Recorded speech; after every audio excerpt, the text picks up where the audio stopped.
नमस्कार गोविंद पंत जी। आइए आइए। प्रणाम।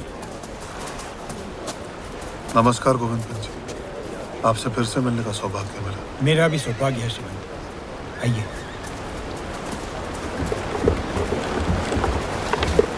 गोविंद पंत जी, ये क्या हुआ यहाँ? भीषण बरसात ने पुल बनाने ही नहीं दिया। जो बनाया था टूट गया, नावें बह गई। मैंने पूरा प्रयास किया श्रीमंत, लेकिन प्रकृति से कौन जीता है।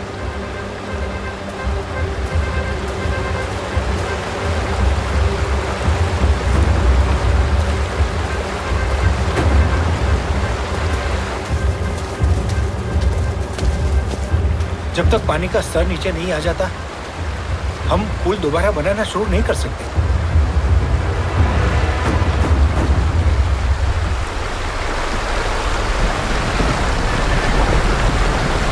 उस किनारे पर बहुत हलचल है।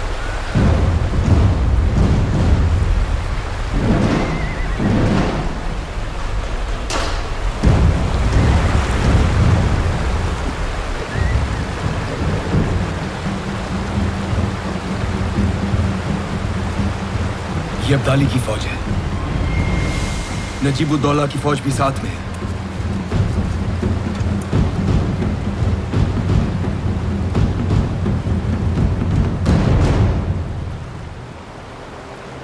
ये दूसरे ध्वज किसके?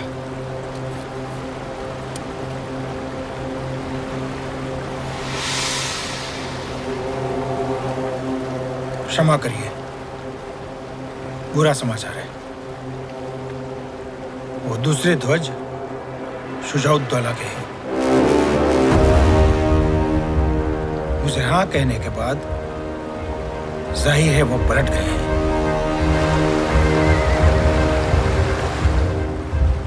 शुजाउद्दौला ने हमारे साथ विश्वासघात किया है।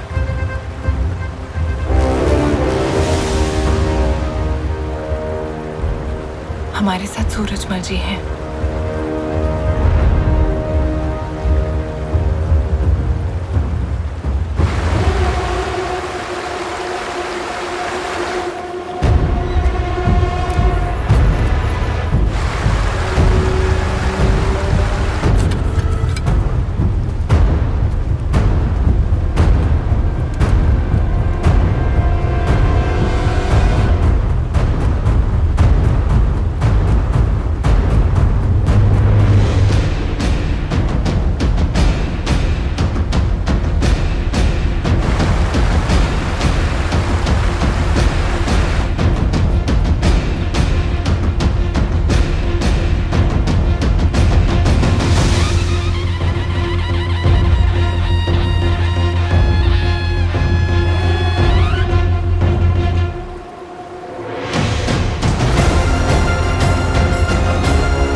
लगातार 1 महीने तक नदी के उस पार की अफगानी फौज और हम बस एक दूसरे को ताकते रहे। जो मुहिम अब तक उमंगों भरी थी, अब अपना भयानक चेहरा दिखाने लगी। श्रीमंत, पुल नहीं बन सकता। बारिश भी रुकने का नाम नहीं ले रही है। भला पानी कैसे उतरेगा? भोजन और सामग्री भी समाप्त होने के कगार पे। कब तक प्रतीक्षा करें? श्रीमंत, आज्ञा हो तो मैं एक सुझाव दूं? जी कहिए। मैं समझता हूं हमें वापस लौट जाना चाहिए। अगले वर्ष दोबारा आ जाएंगे, बरसात से पहले। और अब्दाली को लूट पाट और मार काट करने की खुली छूट दे दी। हाँ मल्हारराव जी? नहीं, बड़े हुए कदम वापस नहीं लौटते। फिर हम क्या करें?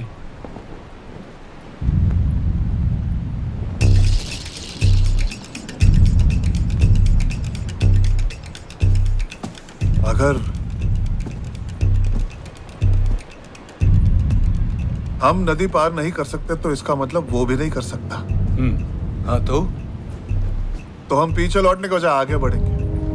मैं नहीं समझो। राजा जी, हमारी योजना क्या थी? हम रोहिलाबाद में नजीब और अब्दाली को परास्त करके दिल्ली जाएंगे, लेकिन अब क्योंकि हम यमुना पार नहीं कर सकते, हमारे पास आगे बढ़ने का एक ही रास्ता है। हम यमुना के साथ साथ इस किनारे से लगकर दिल्ली की तरफ जाएंगे और दिल्ली हासिल करेंगे, और एक बार दिल्ली पे अधिकार जमा लिया तो हम वहीं से यमुना पार करेंगे और अब्दाली पर हमला बोल देंगे। ये बहुत अच्छी योजना है श्रीमंत। अच्छी है, सच ही अच्छी है। लेकिन काका, भोजन सामग्री के बिना हम दिल्ली तक पहुंचेंगे कैसे? सूरजमल जी, मल्हाराव जी, इस तरफ कोई ऐसा है जिसे संपर्क कर सकते हैं? जी, अब मदद के लिए कोई नहीं बचा। हम यहाँ के सारे राजाओं से संपर्क कर चुके हैं। एक संभावना हते, सकीना बेगम पति के गुजरबे के बाद वो ही गद्दी संभालत रही है, लेकिन काव पे भरोसा ना करे और गठबंधन फटबंधन पे विश्वास ना रखे। सही कह रहे हैं। आप कहें तो मैं जा सकती हूँ। लेकिन वहीनी, वो किसी से मिलती ही नहीं है। एक औरत से मिलने के लिए तैयार हो जाए शायद।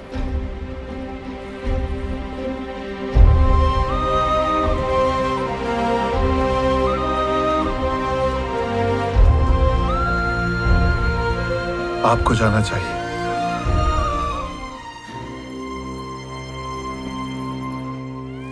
नम्रता और दृढ़ता ऐसी चाबियां हैं जिनसे कोई भी ताला खोला जा सकता है। कई संदेश भेजने के बाद सकीना बेगम मुझसे मिलने के लिए तैयार हो गई। चश्मे नूर, राहते दर्दे रियाया, जीनते मुल्क, बेगम सकीना तशरीफ ला रही है। श्रीमंत सदाशिवराव भाऊ पेशवा की धर्मपत्नी पेशवीन पार्वती बाई। तशरीफ रखिए।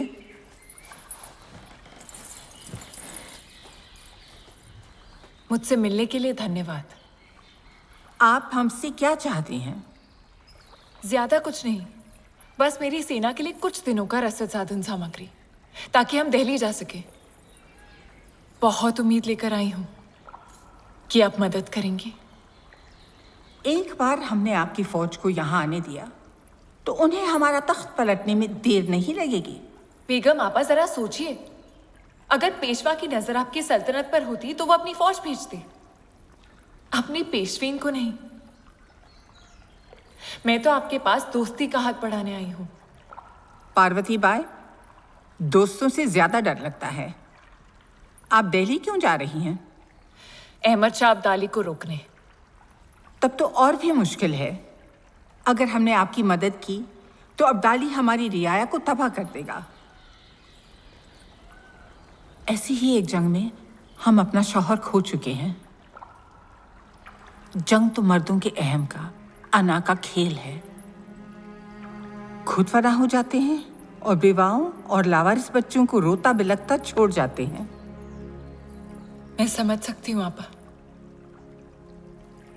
पर फिर भी ये जानकारी मुझे रोक नहीं पाई।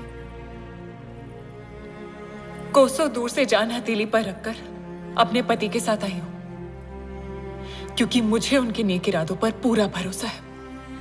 उनकी जंग इस देश के लिए है। आपके स्वर्गीय शौहर ने भी इसी देश के लिए अपना बलिदान दिया था ना? हाँ। बलिदान?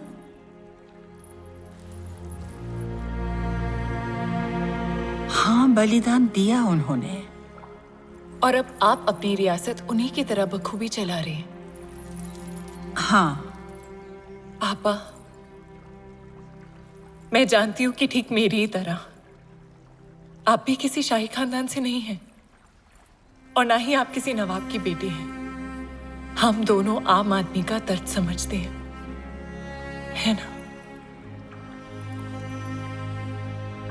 जंग में सबसे ज्यादा नुकसान तो उन्हीं का होता है। उन्हें बचाने के लिए हमें एकजुट होना ही पड़ेगा।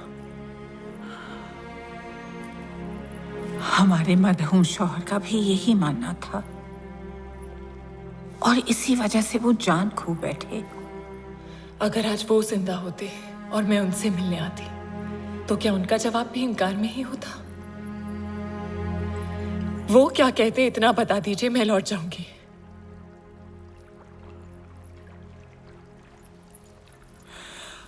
वो कहते फख्र की बात है पार्वती बाई, आपने उस अब्दाली को रोकने के लिए इतना लंबा फासला तय किया। हमारा ज़मीर अब हमें खामोश रहने की इजाजत कैसे दे सकता है? ऐसा ही कुछ कहते हैं।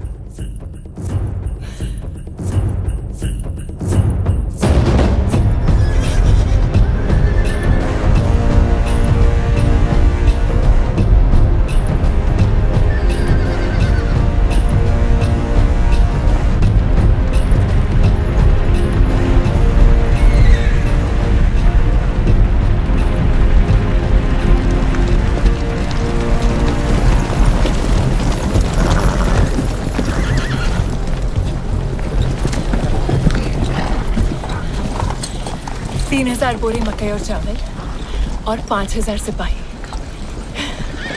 मैंने सकीना आपा को पूरे समर्थन के लिए राजी कर लिया।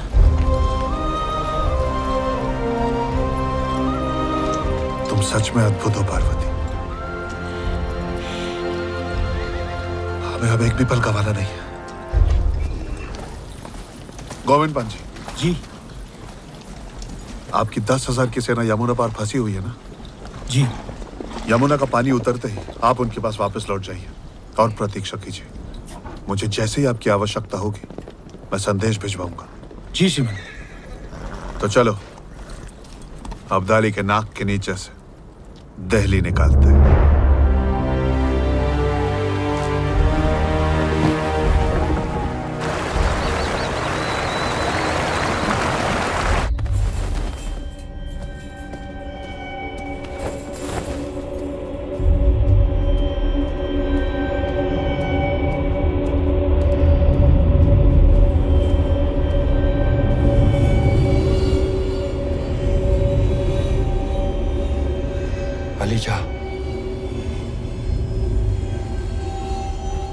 खुशखबरी है, मराठा जमुना किनारे से लौट गई। उनके तंबू का नामो निशान नहीं है, भाग लिए।